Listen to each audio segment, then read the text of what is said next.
All right. Welcome back, everyone, in YouTube land, if you're watching this on our YouTube channel. And hello to all of you listening on the podcast.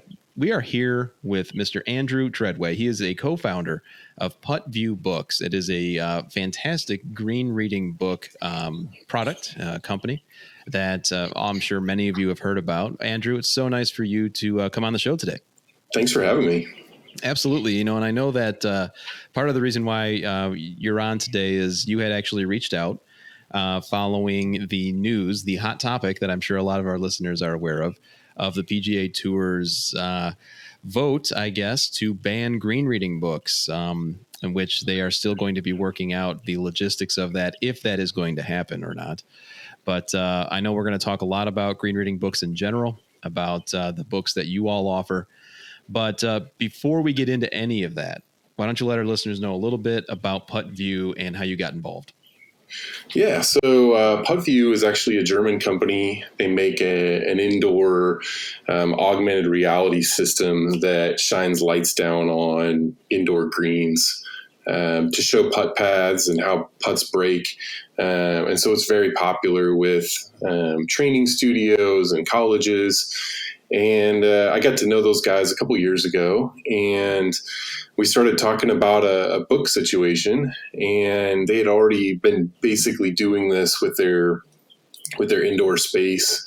And so they very quickly created a book, and so we launched it in the middle of a pandemic, if you can believe that.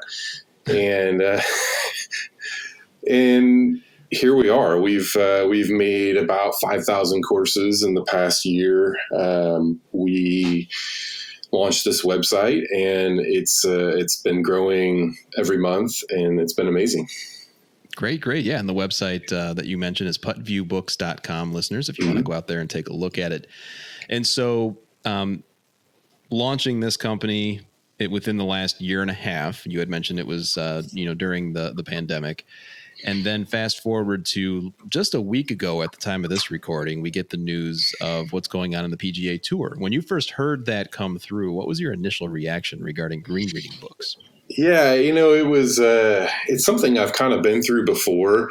Back in 2018, the USGA went into this whole long study in trying to get rid of green reading books. And I actually met with Thomas Pagel from the USGA, and they basically had a philosophy at the time. It was, we want to get rid of these books, but we're really not sure what to do. And so I kind of outlined the intricacies of creating a rule and how difficult it is, because it's fine to have this philosophy, but then what can you put in a yardage book? What can you put on a piece of paper? But back then, I mean, you could roll out a giant scroll on the green and, blueprints or whatever you wanted, and figure out where you were and where the hole was, and go from there. And so when we met, we talked about limiting the size of the book and, how much information that you can show. And that's what they did back in 2018. But now with this PGA Tour thing, I actually kind of laughed when it came out, because having gone down this road before, it's a lot harder to actually implement something than it seems. And, the PGA Tour is a little bit different. It's somewhat of a vacuum. I mean, you can make people wear pants Thursday through Sunday, but that doesn't necessarily mean that you can force everyone in golf to wear pants. Right. So there's this, this word that has been out, bifurcation. And, what we found out through one of our sources with the PGA Tour is that this announcement, this article that came out the day before the U.S. Open, was the PGA Tour's way of letting the USGA know that they will make their own rules. This has everything to do with the ball, and them, not wanting to adhere to everything that the USGA wants to do. Because at the end of the day, the PGA Tour is an entertainment product. And Bryson DeChambeau hitting at 400 yards, they want to maintain that. No different than the NBA or the NFL. I haven't done a ton of research, but I can't think of another sport where another organization makes up the rules for, for the NBA or the NFL. They make their own rules, and they're going to protect that entertainment product as much as they can. They want guys hitting at 400. They want guys making birdies, and they're going to keep doing that. Yeah, there is that entertainment element of it, certainly. And it's definitely a weird dynamic between the rule makers, the governing bodies, and the tours. They're certainly separate in many ways. To go back to the green reading book element just briefly here, I think it's interesting, too, because one of the names that you point out, Bryson DeChambeau, is certainly receiving a lot of flack. And I know I've been pretty outspoken on social regarding my feelings about just what he brings to the game. And it's almost a matter of, and the reason I bring him up is because he's the name that a lot of people immediately think about when you think of green reading books. He's one of the guys that was getting a lot of heat because of slow play, where some of the accusations, he's the guy that you're seeing with the green reading book on the greens in tournaments, but he's not the only one that uses one. And so I guess one of the questions from your point of view is, is this something that actually helps golfers at that level? Because you'd have to think, and correct me if I'm wrong, but you'd have to think that by that time at that level, they've got it figured out. It definitely helps. Okay. Because when you put in players, the best players in the world, on greens that are very fast, or really any player that's competing at a high level, whether it's a junior event or a college event, knowing where the breaks are, knowing the slope of the green is extremely important, but that's really only where it begins. I mean, our book gives you the slope, and it gives you a pretty good idea of the slope percentage. But past that, there's so many other elements. There's things like wind, and there's grain, and there's moisture, there's the speed of the greens. And so, I mean, you just take those last two putts that John Rahm had at Torrey. The green reading book is not going to help you make those two putts. I mean, those putts were giant breakers. They broke probably 6 feet on both of them. And, that's all about feel and, being in that moment of feeling, this giant breaker.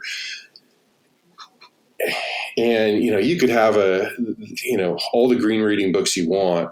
In that situation, it's not going to help the best player in the world because there's just so many more elements to making those putts. And so part of the element of the green reading book, if I understand correctly, then, and I've used them, I should be clear that I've tried them many times. And I'm admittedly so on them because one, I'm not at the level of those guys on TV by no means, but also it's a matter of you kind of learn to play the game in a certain way. And perhaps it's just a learning curve, getting used to a new tool, which probably comes with a lot of things. But if I understand what you're saying correctly, it's a matter of, this is additional information that's not taking feel out of the game, but more so it's just another element that people could use to assist. Yeah, what we tell players is to use these books when you're totally confused. Like if you go, I think this is going right, but I'm not really sure, that's a good time to use the book. But if you're looking at a putt and you're like, I think this breaks 6 feet and I have a good feel for it, it's not a great time. You're probably going to hurt yourself. And so there's definitely players on tour that hurt themselves using green reading books. There's definitely players that buy our books that sometimes hurt themselves. So knowing how to use it is extremely important. No different than TrackMan or anything else out there. I mean, if you start fiddling with things and, you start doing too much, you could hurt your game. So in your opinion, then, based on one of the scenarios you just mentioned, what would you say to someone who might have the opinion that for those tricky putts that you might not know which way it's breaking, that might be providing an unfair advantage? Do you hold a stance on that? I mean, they're kind of available to everyone. I mean, you can get them on our website and, so, I mean, I wouldn't take a green reading book out if I'm playing with my buddies. I mean, I'm definitely not going to do that. But if I'm playing for a few bucks or I'm playing in a U.S. Amateur qualifier or I'm playing in something, if it helps me a shot somewhere along the way, it's really no different than getting there 3 or 4 days in advance and going out and plotting all of my strategy and drawing my own arrows. I mean, that's what people used to do. And I think that's where it's a little narrow-minded, where somebody like Rory says, there's just going to be a lot more work on the front end. Well, that's great for the best players in the world that have a caddy that can show up on Sunday or Monday and go out and spend 12 hours mapping a golf course. Sure. The average player doesn't have that kind of time. And if you're playing in your member guest, you don't have that kind of time. So, right. This book, it definitely helps you. Yeah. So you mentioned bifurcation, and I think that's, as I've voiced pretty often on this show, at least, and listeners are probably sick of me saying it so much, is that I'm in favor of it. I think that we do play different games from the pros anyway. And I think to your point, if I'm going to go out one day a week, which is probably the majority of people that I know, I have the chance to go out and play one time a week. I want to go have as much fun as I can. And so maybe this is something that can help with that enjoyment. One of the things you mentioned to me over Twitter, when we were talking about you coming on the show, you had mentioned that it might be difficult for the PGA Tour to actually, and you had just mentioned it in your introduction today, it might be difficult to roll that out. Why do you feel that way? It just becomes this slippery slope. And I myself and the guy that makes the books for the PGA Tour, Mark Long, a guy on the European Tour, Dion Stevens, I consider them sort of the Rembrandts and Picassos of yardage books. They're sort of mentors of mine a little bit.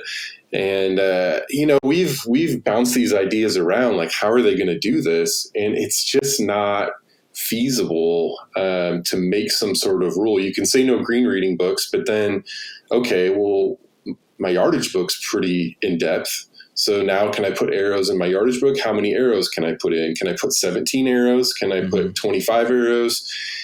If the green's really small, 17 arrows is a lot. If the green's really big, 17 arrows isn't very much at all. Can I only put the major slopes in? What's considered a major slope? How are you going to measure those major slopes? And then hole location sheets. What can I put on my hole location sheet? Can I draw my fall lines? Can I draw putt breaks? There's just a whole bunch of questions there that, maybe they'll have an answer to, but it's just a very, very difficult thing to mandate. Sure. No, and that's a good point, because when we think about the caddies yardage books, like you pointed out, to the best of my knowledge, I don't think there's any regulations to limit what they can put in those books. I could be wrong there, and I'm sure someone listening to this could let me know, and perhaps you even know. But no, there's no regulations right now. Okay. Yeah. Okay. So they can pretty much put whatever they want. Yeah, the only thing that's regulated right now is the size of the greens. They can only be 3/8 of an inch per 5 yards. It was a scaling rule that they created 3 years ago. Mm-hmm. And, it just basically says the green can only be so big. Where it was a little bit confusing is if you have a green that's very big, let's say Trinity Forest, those books are essentially the same as they were 5 years ago, because those greens are so massive. But then you take a place like Pebble Beach and the greens are tiny in the book.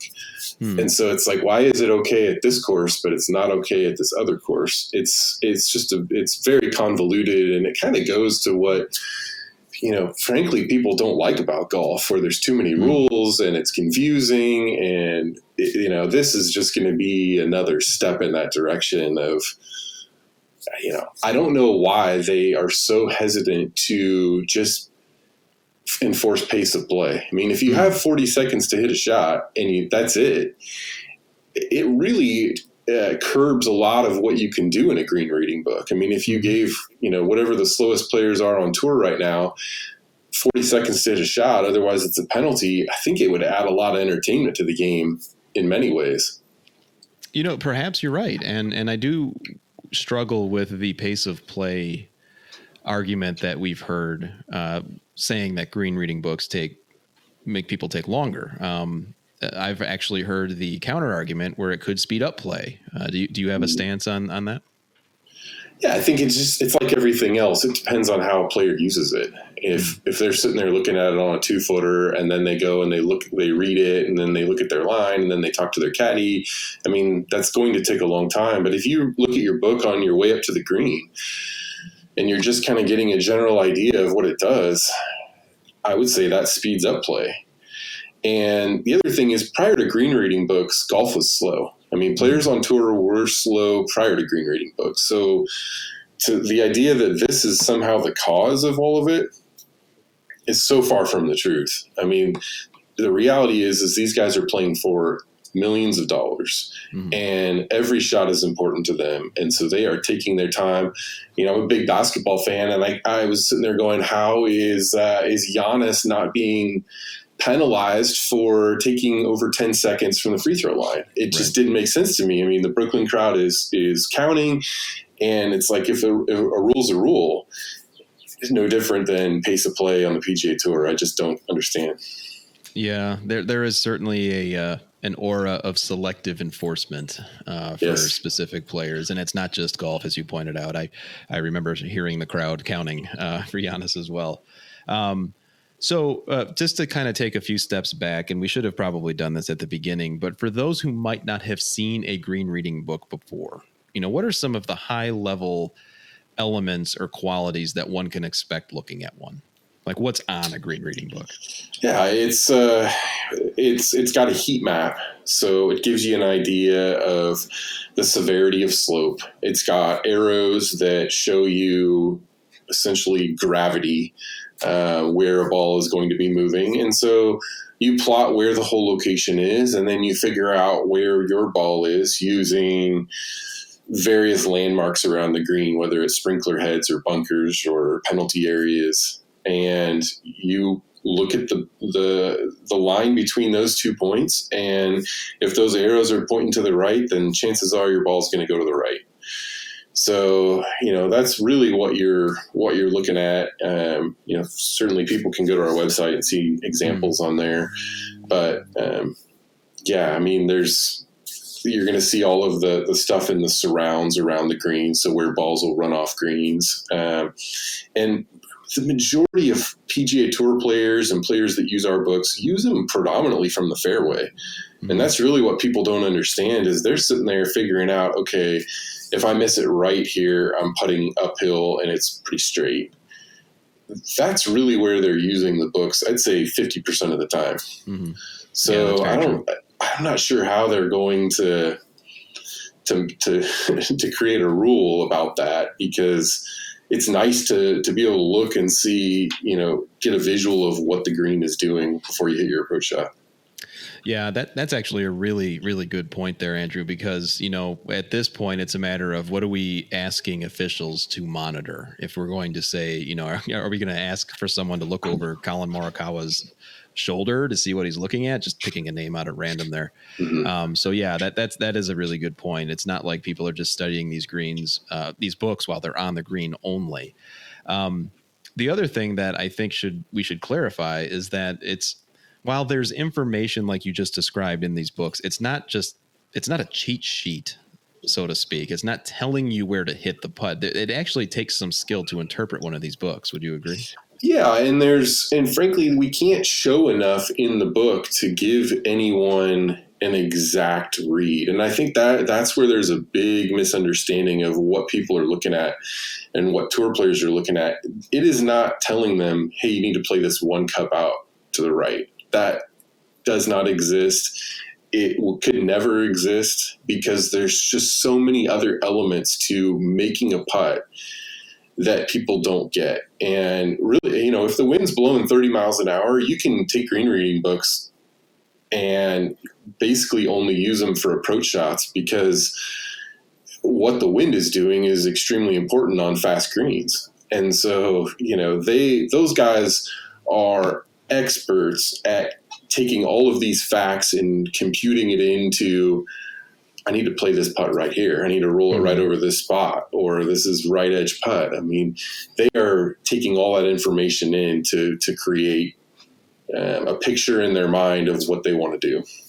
Yeah. And so it does take some learning. It's another skill set in and of itself, and certainly a lot of interpretation to kind of look at the landmarks as you described around. And even in my own experience, it's not the easiest thing in the world to use, but it's something that does give you a little bit more information that perhaps you might not otherwise have had. Especially if it's the first time you're playing a course, or you've played one practice round and then you're just to have an idea of what a green is doing is a massive advantage. Yeah, I would agree with that. Now, I think it's fair to address the elephant in the room here. I mean, we're having this conversation, and you yourself are a co-founder of a company that produces green reading books. So, Yes. I mean, I think it's important to at least point out that you probably are a little biased in your stance here. But as a golf fan first, I would imagine, how do you think that these particular products impact the game? I mean, I cringe when